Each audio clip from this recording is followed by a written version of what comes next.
Não há nada mais confortante que uma rotina leve. Acreditamos sim que uma rotina bem estabelecida é benéfica para todos os setores da vida. Sem regras, sem traumas, sem leis ou modelos ideais. Permita-se fazer a sua própria rotina. Chegou a hora de mudar o fluxo. Eu sou Juliana Schitzenberger. E eu, Valéria Pires. Seja bem-vindo ao Rotine-se.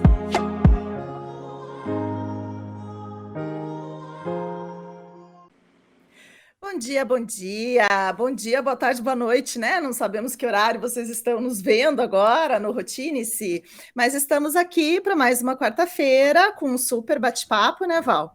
E vamos trazendo uma convidada bem especial hoje, que vem falar de uns assuntos que estão me interessando muito, que eu estou começando a trabalhar também. Começando a trabalhar não, né? Sempre gostei dessa área, né? Mas agora, levando um pouco mais a sério, me tornando embaixadora do Human Skills Manifesto. Então, vem para cá, Val, e vamos apresentar a nossa convidada. Bom dia a todos que nos ouvem, nos assistem. Mais uma semana de Rotine-se. Pois é, Ju, a gente fala de gestão, a gente fala de liderança, é um assunto que tem nos instigado cada dia mais, né? E nos conectado aí em algumas imersões, algumas reflexões. E hoje a gente traz a Karen Bolsi. Seja bem-vinda, Karen, bom dia. Bom dia, Ju, bom dia, Val. Prazerzão estar aqui com vocês. Aqui em Curitiba, pelo menos, está uma manhã fria, mas que bom que a gente pode estar junto. Exatamente. A Karen, ela é treinadora e mentora de líderes, e aí tem uma vasta experiência aí no mercado corporativo, e vendo aí alguns gargalos, resolveu trazer aí uma gestão mais humanizada, né? Uma liderança voltada à inovação, né? Que não é só tecnologia, mas até uma fala que a gente teve aí antes de entrar, sobre a importância de se adequar aos novos tempos, às novas gerações. Então, Karen, conta um pouquinho para a gente dessa experiência e onde que deu esse clique de mudar esse tipo de gestão e inspirar outras pessoas, outros líderes. Legal. Bom, gente, eu tenho mais de 20 anos aí de experiência como líder no mundo corporativo, liderando equipes pequenas, médias, grandes, e sempre fui uma pessoa muito apaixonada por desenvolvimento humano, né? Sempre muito dedicada a desenvolver os meus times. E a minha última experiência no mundo corporativo, eu assumi uma cadeira como Head de Inovação e Transformação Digital numa grande empresa aqui do Paraná. E quando eu comecei a me aprofundar sobre esse assunto, a gente começa a entender que transformação digital é muito mais do que tecnologia, que era o que eu estava comentando com a Val. A era digital, que a gente chama, né, é uma era de profunda transformação tecnológica, sim, mas que está transformando muito o comportamento humano.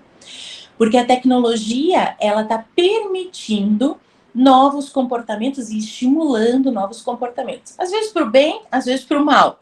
Mas o fato é que as relações humanas estão evoluindo nessa era digital. E padrões de liderança que até então, em teoria, funcionavam, já não funcionam mais nos dias de hoje. Então, eu falo que a gente migrou da era da eficiência para a era da criatividade. A gente sempre teve uma gestão muito voltada a padrões, regras, eficiência. E hoje, num mundo que exige muita inovação, a gente precisa estimular outras características das pessoas. Senso crítico, criatividade, capacidade de co-construir, colaborar. Então, aquele estilo de gestão mais cartesiano, eu diria, é um estilo que está deixando espaço para um estilo de gestão mais criativo e mais humanizado. E quando veio esse clique? Justamente quando eu comecei a me aprofundar sobre o assunto meu cachorro quer participar junto, tá, gente? Como que é o nome dele, Karen? É o Luke. O Luke, ele participa de tudo aqui comigo, sabe? Luke, seja bem-vindo ao nosso podcast. Ele está concordando, eu acho que com a Karen, com toda a fala dela aí. E eu estava falando que o meu Ixi, gente. Eu vou ter que... Quando você tenta recuperar a sua fala, Karin, eu vou fazer um gancho aqui. O que a Karin está trazendo, Val, me lembrou muito que a gente conversou com o Rodolfo na transformação digital, né? Porque acaba linkando uma coisa com a outra, porque ele veio trazendo um olhar e agora ela vem... Olha ele lá. Lindo! Tá aqui, o que o Rodolfo trouxe para a gente naquela fala dele acaba vindo muito de encontro com isso que a Karin está trazendo aqui, que ela está trazendo uma outra visão sobre aquela parte de inovação, de transformação digital, e acaba linkando que no fim, as pessoas acham que não, mas é tudo sobre pessoas, né? Sempre vai ser sobre pessoas. As pessoas podem achar que as máquinas vão dominar o mundo, mas é sobre pessoas, não adianta. As pessoas vão continuar existindo de um jeito ou de outro. E, claro, a gente vai usar a tecnologia para o bem ou para o mal, isso vai depender de cada um. Se a gente vai usar ela para o bem até de melhorar as nossas formas de trabalhar, de ser mais saudável no trabalhar, ou se a gente vai piorar, né? Porque daí vai mergulhar naquele mundo dentro do computador e vai esquecer da vida, né? A gente estava comentando até de ficar mergulhado ali num assunto 8 horas na frente de uma tela, tudo isso prejudica. Mas faz parte da forma como a gente encara a vida também, né? Não é só a tecnologia, não é só ela que é culpada também, a gente não pode culpar só ela disso, né? Mas historicamente, né, a tecnologia sempre teve o seu viés positivo ou negativo, né? Tem um filme maravilhoso que fala da mulher que uma mulher cientista que descobriu a radioatividade. E fala justamente desse viés, né? Enquanto a radioatividade ampliou a nossa capacidade de diagnóstico com máquinas e equipamentos e tudo mais, por outro lado, virou a bomba atômica, né? Então, sempre tem um viés que pode ser levado de forma negativa ou positiva da tecnologia. Eu, particularmente, sou da linha dos otimistas, né? Até tem um livro do Peter Diamandis que se chama Abundância, que ele traz justamente essa visão otimista da quarta revolução industrial, né, que é essa era digital que a gente está vivendo. E ele fala que a tecnologia exponencial, as tecnologias exponenciais vão disponibilizar para a humanidade uma abundância que até então a humanidade não tinha, né?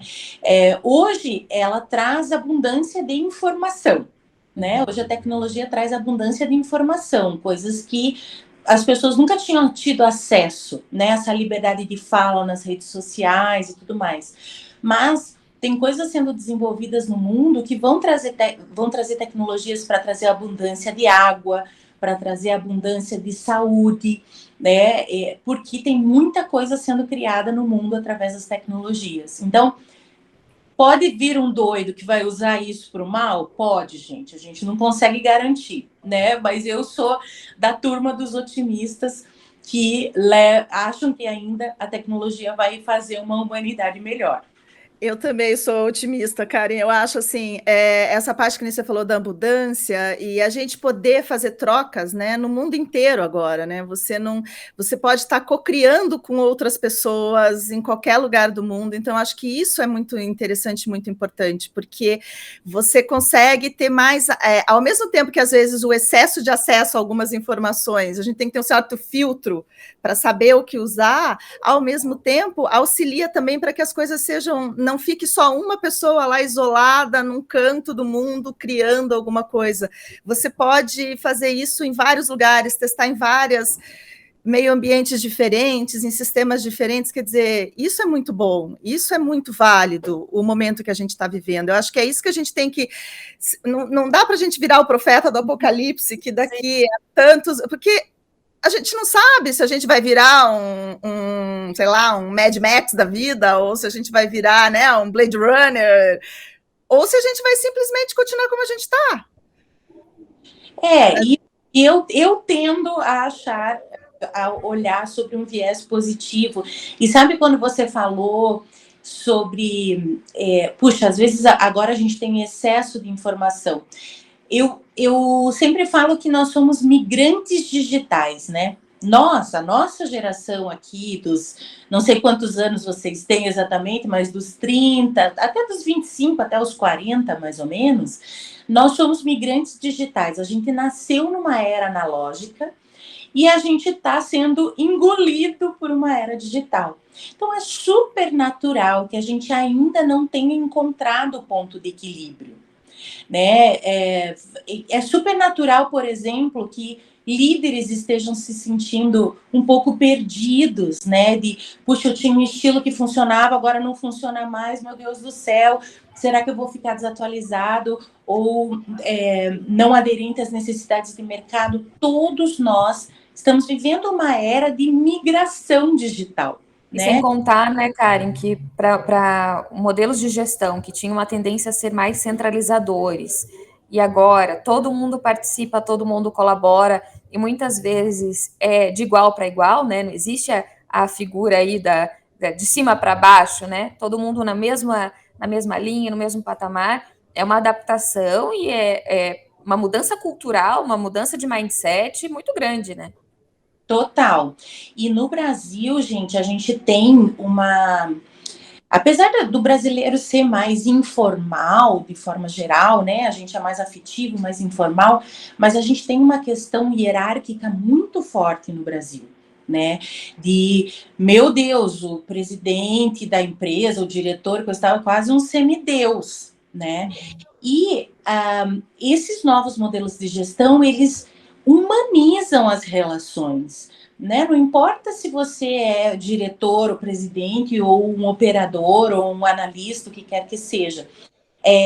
A criatividade e a inovação, ela tem que surgir em diversas camadas da organização. Não importa hierarquicamente aonde você esteja. Então, para o brasileiro, isso é um pouco desafiador, porque a gente tem uma cultura hierarquizada, fortemente hierarquizada nas organizações.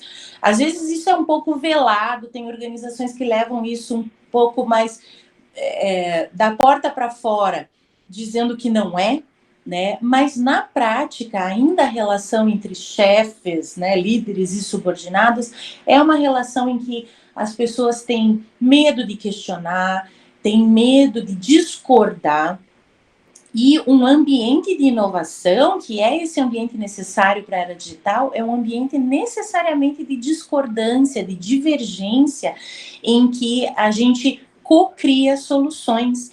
Porque o mundo está tão complexo que não existe mais a possibilidade de uma única pessoa, o velho líder na Torre de Marfim, né, ser aquele gerador de todas as soluções para o negócio ou para a equipe. O sábio e o que tem a resposta certa também, né? E na verdade, tá difícil de ter a resposta certa. Por isso que a gente precisa... Não existe, eu já diria, né? Exatamente. Por isso que a gente precisa de diversidade de ponto de vista, né? Que é justamente para cada um capturar um lado da moeda ali, né? De um sistema complexo, que é o que a gente vive hoje, e aí tentar elaborar respostas mais coerentes, né? Porque o certo e errado, por isso que a gente fala, né, que a gente está numa era muito ambígua, porque o certo e errado também está virando uma coisa difícil de você saber, né? Porque são tantas variáveis para você administrar num mundo globalizado, super infotoxicado. E se você quiser, se você colocar sobre si a pressão de ter todas as respostas certas como líder, além de você ficar ultra ansioso, você vai ser fracassado, porque não dá mais para a gente querer que uma pessoa só tenha todas as respostas certas. Mas tendo em vista aí que o nosso Brasil ele é enraizado com isso, esse processo não é muito fácil, né? Quais desafios, principais desafios que você tem sentido aí como mentora para essa transformação efetivamente acontecer, Karen? Olha, acho que é muito do líder demonstrar a própria vulnerabilidade. É complicado esse movimento acontecer do liderado para o líder. Por isso que a minha missão é realmente atingir a camada de liderança para que a liderança possa, por modelagem, né, por exemplo, começar a criar esse tipo de ambiente. Porque é o líder quem tem que demonstrar a própria vulnerabilidade, é o líder quem tem que se abrir para uma cultura de feedback, pedir feedback para os seus liderados. É um primeiro passo essencial, né? Um líder que pede feedback para os seus liderados, ele se coloca numa posição vulnerável, do tipo, ei, eu também tenho pontos cegos, eu também erro e eu preciso da tua ajuda para melhorar. Outras coisas que ajudam o líder a criar esse ambiente é um líder que faz mais perguntas do que dá as respostas. Eu sempre falo, até essa semana passada eu estava com um time no Rio de Janeiro, e eu falei, gente, a gente normalmente é promovido, né, de um analista, de um técnico, para a liderança, porque a gente soube dar boas respostas, né? A gente soube trazer bons resultados para o negócio. E aí a gente vem para um cargo de liderança, infelizmente, normalmente as pessoas não são treinadas, elas são promovidas porque têm, né, um bom potencial ali e tudo mais, elas são promovidas, mas elas não recebem nenhum treinamento, nenhuma mentoria, e elas continuam com o mesmo modus operandi, que é querer dar todas as respostas. Afinal de contas, quando eu era técnica e analista, eu era exigido disso e isso me fez chegar até aqui. Agora que eu sou um líder, eu continuo com a mesma pressão sobre mim. E isso vai criando uma equipe infantilizada. Uma equipe que tem o líder quase como um oráculo. Então, eu não vou buscar as minhas respostas. O meu líder me dá a resposta e eu só vou operacionalizar ali o que o líder me disser que eu tenho que fazer. E esse é o caminho contrário de desenvolver uma equipe autônoma, crítica, criativa. Então, o grande desafio, Val, que foi a tua pergunta, né, é o líder se colocar nessa posição de vulnerabilidade, de que, ele pode pedir feedback, não é fraqueza admitir as próprias falhas, e 2, ele não precisa ter todas as respostas, pelo contrário, mesmo que ele tenha as respostas, claro que, desde que não seja numa questão de urgência, ele deve priorizar, perguntar para o time, e aí, o que você faria nesse caso? Você já se reuniu com pessoas de outras áreas para discutir esse assunto, para ver qual que é o melhor caminho? Então, é sair dessa posição de que eu, como líder, tenho todas as respostas e estou nesse pilar de perfeição, porque isso é irreal, gente. Não faz parte do mundo real. Isso é um mundo idealizado que gera para o líder uma carga de ansiedade gigante e que infantiliza o time. E é complicado porque, assim, também é a questão de você admitir que agora é necessário mudar, né? Eu acho que também é um ponto de entender, olha, há um movimento de mudança, as novas gerações estão chegando e já não comporta esse tipo de liderança, então preciso entender que chegou a hora de mudar, né? Há um impacto, não só o movimento, mas um impacto aí que vai ser gerado pelas novas gerações, né? Sim, a gente tem uma geração que está vindo com algumas questões bem interessantes, que são bem desafiadoras para o líder, para nós líderes de 30, 40 anos, né? Que a geração X e até um pouco da geração Y, nós somos muito workaholics, né? Muito focados em trabalho e entrega. A gente nem falou de nós duas, né, Ju? Não, eu só estava pensando aqui, quando ela começou a falar dos migrantes digitais, das coisas, eu falei assim, meu Deus do céu, realmente. E a grande questão eu também estou nessa turma, gente, dos workaholics, que a gente foi criado para considerar que o valor vem pelo trabalho. Né? Quanto mais tempo a gente passasse dentro da empresa, dentro do escritório, quantas mais horas, mais era produtivo, mais era eficiente, né? A equivalência de horas trabalhadas era o que dava a eficiência e dava o valor ao trabalhador, Isso né? que eu ia falar, Essa a geração é a de valor nossa profissional, né? o nosso valor é completamente diferente dessa geração de agora, né? Que ela, às vezes, entrega em pouquíssimo tempo uma produtividade muito maior, né? E para os líderes que são das nossas gerações, até porque hoje, inclusive, eu acho que um choque muito grande, não sei se a Karen concorda, mas a gente tem, o pessoal está demorando mais para se aposentar, então a gente está tendo uma geração de líderes também bem mais velha do que o pessoal que está começando, e às vezes até o pessoal que está se destacando muito novo, que começa a liderar junto com o líder antigo, então dá uma confusão aí de pensamento que deve, em algumas empresas, isso deve virar um conflito, assim, terrível, né? Especialmente em empresas maiores, onde você tem ainda tem um plano de cargos e salários e escaladas, a coisa não é mais horizontal. Eu acho que isso deve ser todo mundo tem que aprender um pouquinho, mas deve dar um conflito, porque se com a gente já dá, né, Val? Já tem algumas coisas que a gente percebe, assim, com pouquíssima... Eu e a Val, a gente tem 10 anos de diferença de idade, mas a gente já vê algumas diferenças de pensamento. Imagina com quem tem... Eu, com a minha estagiária, né, a gente tem 20, já dá umas diferenças grandes, assim, imagina com quem tem 30, 40, às vezes, de diferença, com quem está trabalhando. É uma era de multigerações no mercado de trabalho, né? Então, a gente tem ainda alguns baby boomers, a gente tem geração X, geração Y, geração Z entrando agora, né? E, gente, se a gente não desenvolver empatia, a gente não vai conseguir, vai virar um eterno caos, que infelizmente é o que a sociedade tem virado, né? Uma sociedade muito polarizada, em que todo mundo quer colocar o seu ponto de vista como a verdade absoluta em detrimento do ponto de vista do outro. Mas, voltando ao que eu estava dizendo, a gente é migrante nisso. Então, eu não tenho expectativa, gente, de que o ser humano vai, nessa geração, conseguir equilibrar todas essas coisas. Poxa, a gente é a primeira geração que tem rede social na mão, né?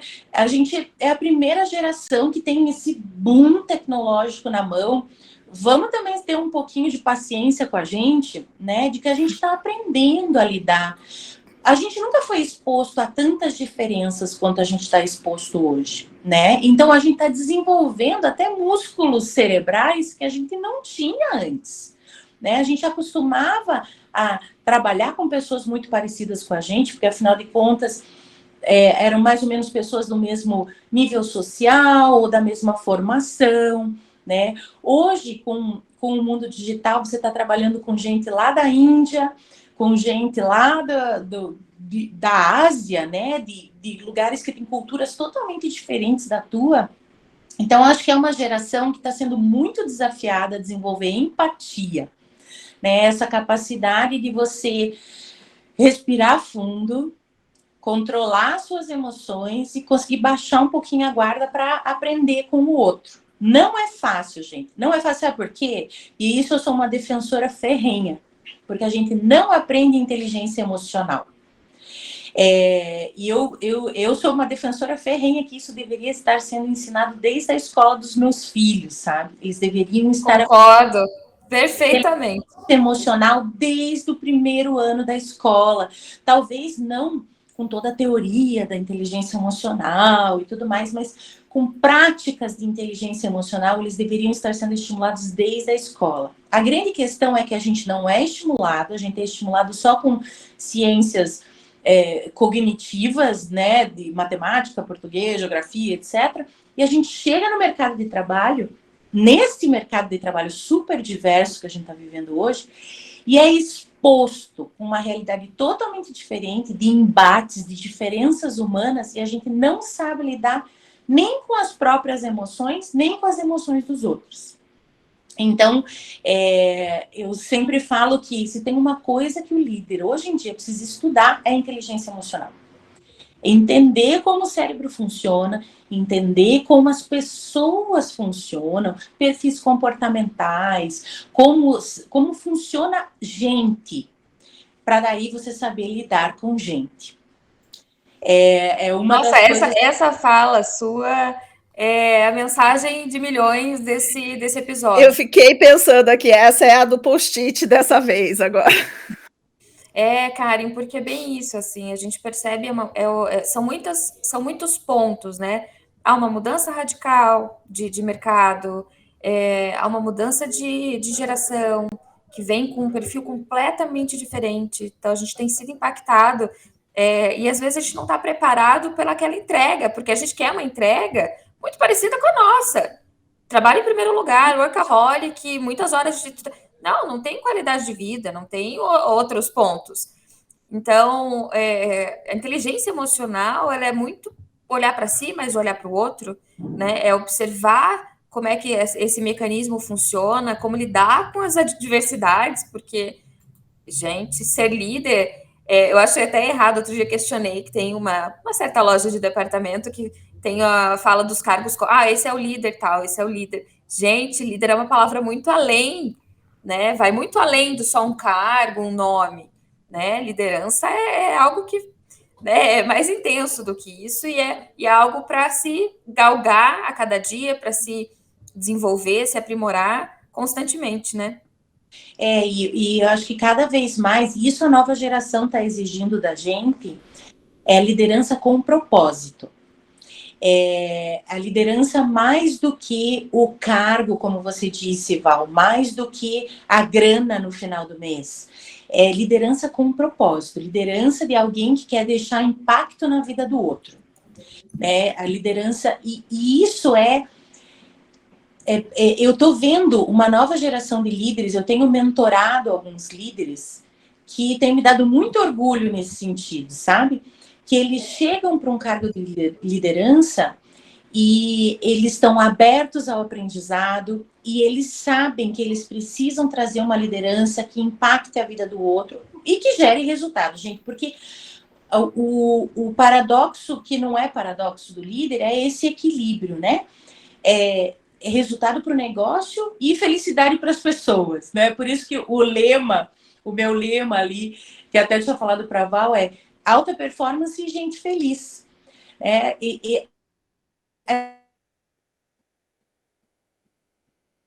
Eu acredito que a gente pode ter uma liderança equilibrada que sim gere resultado para o negócio, mas gere resultado para o negócio através de gente feliz.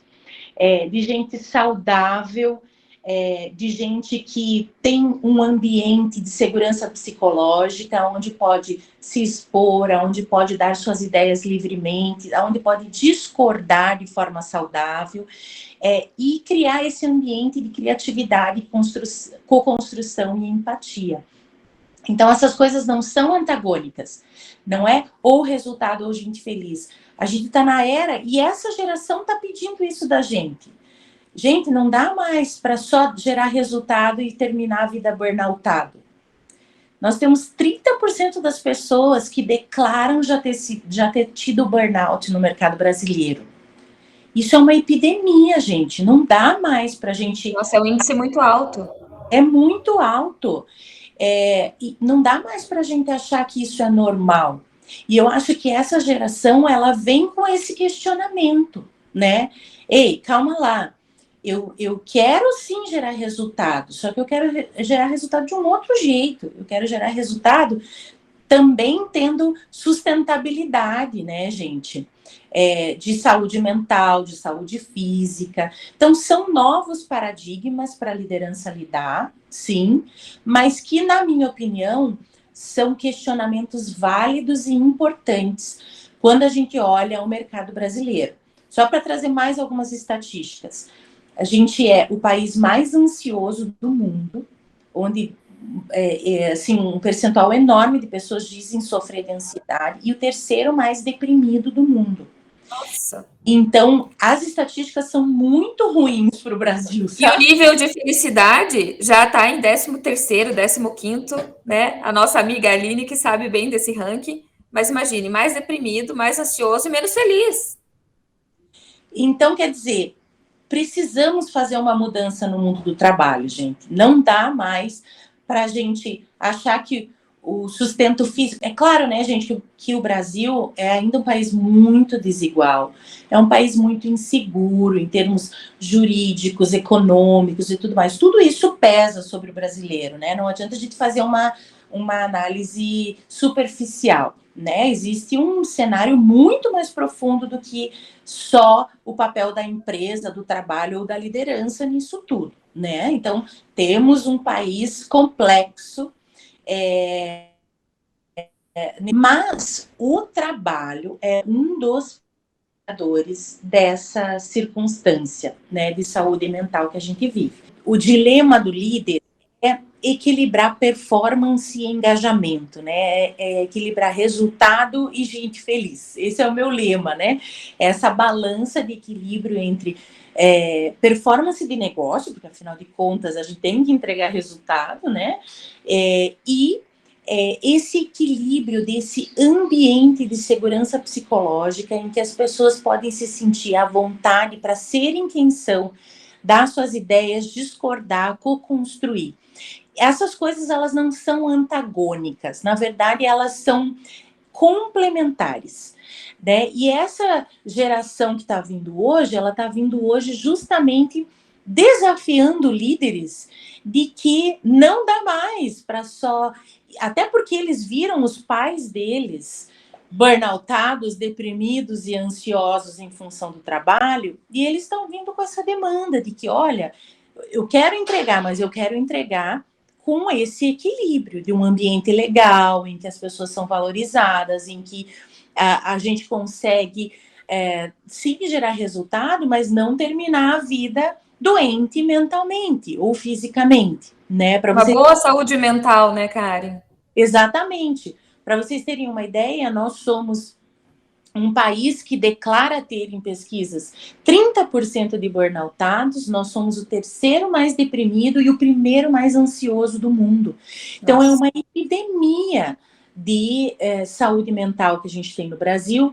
Obviamente que o contexto político, econômico, tudo isso contribui, mas as pessoas declaram que essas situações vêm decorrentes especialmente do trabalho, na maioria das vezes. Então, a sociedade está gritando, existe a necessidade de uma nova era de relações de trabalho. E eu acho que essa geração nova, ela está vindo para cutucar a gente mesmo. Pessoal, vamos repensar? Vamos falar mais de propósito, de entregar valor, menos do que horas de trabalho? Né? Vamos equilibrar um pouco esse ambiente, ao invés de ser tão diretivo, impositivo, ser um ambiente mais criativo, mais colaborativo, mais leve, mais afetivo, né? Essa é a nova liderança que precisa surgir nessa era digital que a gente está vivendo. Ai, Karen, inspiradora a sua fala. A gente já se encaminha para o final do nosso podcast, mas muitas ideias, muitas reflexões, né, Ju? Para que a gente realmente... demais aqui. Várias anotações aqui, eu me segurei para... Porque é muita coisa para anotar, mas que outros líderes possam se inspirar. Agora eu quero que você deixe aí as suas redes, enfim, fale um pouco da sua empresa, como é que as pessoas que quiserem se desenvolver, né, como que podem entrar em contato com você. Legal.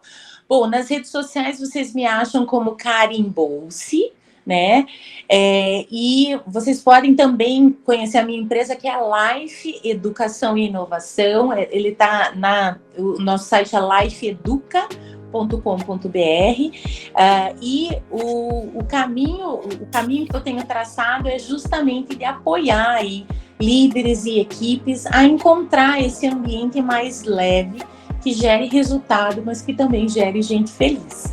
Então, se quiserem me procurar, LinkedIn, Instagram, Twitter, eu estou espalhada por aí em todas as redes. Se colocar lá Karen Bolsi, vocês me acham.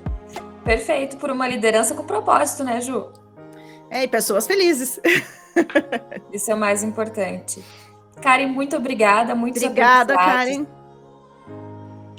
Obrigada. E nos vemos, né, numa próxima oportunidade. Isso aí. Prazer estar com vocês e muito sucesso aí no podcast. Obrigada. Um beijo. Um beijo.